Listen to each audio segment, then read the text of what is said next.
Hello friend, कैसे हो आप सब। कुमकुम भाग्य में शिवांश को आया हुआ है बहुत गुस्सा।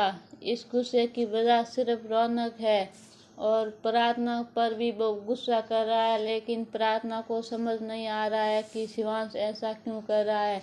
लेकिन शिवांश को अंदर ही अंदर बहुत गुस्सा और जलन हो रही है कि प्रार्थना रौनक की बाहों में थी, इसी वजह से शिवांश को बहुत गुस्सा आ रहा है, लेकिन वो किसी को बता नहीं पा रहा है।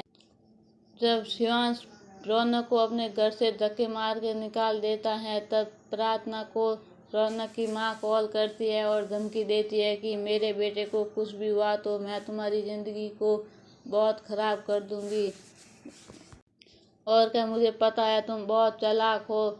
दोनों तरफ से भी शिवांश को भी कह रही हो और रौनक को बर्बाद करवा रही हो, लेकिन प्रार्थना को तो ये सब नहीं पता है। तो दूसरी तरफ रौनक की बुआ माँ रौनक की माँ को कॉल करती है और कहती है तुमने अपने बेटे को क्या संस्कार दिया है, किसी के भी पत्नी के रूम में घुस जाता है। ये तो शिवांश की पत्नी है और अब उसका कोई रिश्ता नहीं है, तो वो यहाँ मेरे घर में क्या करने आता है।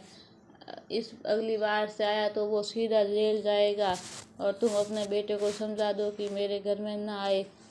इस सीरियल में तो एक दूसरे को धमकी दी जा रही है कि तुम संभाल लो, तुम बचा लो, पता नहीं क्या है। इसी बीच प्रार्थना कर रही है शिवांश की केयर, क्योंकि उसके पैर की चोट अभी तक ठीक नहीं है। लेकिन शिवांश को ये सब पसंद नहीं है, लेकिन वो ज़बरदस्ती पट्टी बदलती है और दोनों को भी फिर से नोक-झोंक शुरू हो जाती है। और शिवांश पर कमरे में नहीं और बाहर जाके सो जाता है, लेकिन प्रार्थना उसके पीछे जाती है। पहले तो शिवांश प्रार्थना को ज़बरदस्ती रूम में सुलाता था, अब प्रार्थना शिवांश को वापस लाती है। और अब सविता जवेरी को बहुत ज़्यादा गुस्सा आया हुआ है, क्योंकि रौनक शिवांश के घर गया हुआ था। तब रौनक वापस आता है तो उसकी माँ रौनक पर बहुत ज़्यादा गुस्सा होती है कि अब उसकी शादी हो चुकी है और उसने किसी और का मंगलसूत्र बांधा है और पूरे रीति रिवाज से प्रार्थना की शादी हुई है, तो तुम क्यों बार बार उसकी ज़िंदगी में जाते हो। लेकिन शिवांश कहता है तुम शिवांश और प्रार्थना से दूर रहो, लेकिन रौनक कहता है कि मैं इस शादी को नहीं मानता हूँ। इसी बीच शिवांश की वजह से रौनक की माँ रौनक को मार देती है थप्पड़ और कहती है कि वो उसकी पत्नी है और वो दोनों एक साथ रूम शेयर करते हैं, तो तुम्हारा कोई हक नहीं है कि तुम प्रार्थना की ज़िंदगी में जाओ और उसे वापस लाओ। लेकिन रौनक तो ये मानने को तैयार ही नहीं है। उसके तो सर पर भूत सवार है कि प्रार्थना को कैसे भी वापस लाना है।